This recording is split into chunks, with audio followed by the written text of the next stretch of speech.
This channel does not promote any violent, harmful, or illegal activities. All content provided by this channel is meant for an educational purpose only.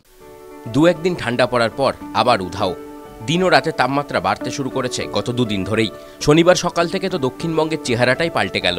ঘুম থেকে উঠে বাইরের দৃশ্য দেখলে বর্ষাকাল বলে ভুল করতে পারেন। একটানা বৃষ্টি পড়েই চলেছে, রোদের দেখা নেই, কুয়াশায় ঢেকেছে সকাল। কলকাতা, মেদিনীপুর সহ দক্ষিণবঙ্গের প্রায় সব জেলাতেই একই ছবি, সেই সঙ্গে বেড়েছে তাপমাত্রাও।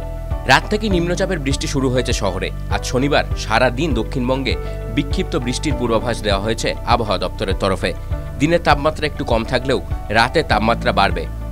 আলিপুর আবহাওয়া দপ্তর বলছে এখনই শীত ফেরার সম্ভাবনা কম, এমনকি 25শে ডিসেম্বর অর্থাৎ বড়দিনেও জাঁকিয়ে শীত পড়ার কোনো আশাই আপাতত নেই।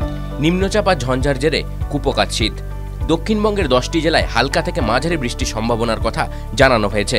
উত্তরবঙ্গে দার্জিলিং এবং কালিম্পংয়ে শনিবার বৃষ্টি ও তুষারপাতের সামান্য সম্ভাবনা থাকছে।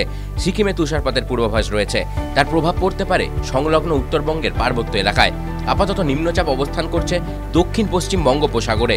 পরবর্তীতে এটি দক্ষিণ অন্ধ্রপ্রদেশ উপকূল এলাকায় অবস্থান করতে পারে। এদিকে আগামী 27শে ডিসেম্বর উত্তর পশ্চিম ভারতে ঢুকবে ঝঞ্ঝা। ঘূর্ণাবর্ত থাকবে বাংলাদেশ ও রাজস্থান সংলগ্ন এলাকায়। কলকাতা, হাওড়া, হুগলি, উত্তর ও দক্ষিণ 24 পরগনা, পূর্ব ও পশ্চিম বর্ধমান, পূর্ব ও পশ্চিম মেদিনীপুর ও ঝাড়গ্রাম জেলায় বৃষ্টির পূর্বাভাস দেওয়া হয়েছে। শনিবার দক্ষিণবঙ্গের দৃশ্যমানতাও থাকবে বেশ কম, সঙ্গে থাকবে কুয়াশা। কোথাও 200 মিটারের নিচে নেমে যেতে পারে দৃশ্যমানতা, কোথাও আবার 50 মিটারের নিচেও নামতে পারে। এক রাতে 4 ডিগ্রি তাপমাত্রা বেড়েছে কলকাতায়। পূবালি হাওয়ায় ঢুকেছে জলীয় বাষ্প। রাতের তাপমাত্রা 15.9 থেকে বেড়ে 19.2 ডিগ্রি সেলসিয়াস হয়েছে। শুক্রবার কলকাতায় দিনের সর্বোচ্চ তাপমাত্রা ছিল 26.2 ডিগ্রি সেলসিয়াস। শনিবার তা বেড়ে হয়েছে 27 ডিগ্রি। TV9 Bangla digital.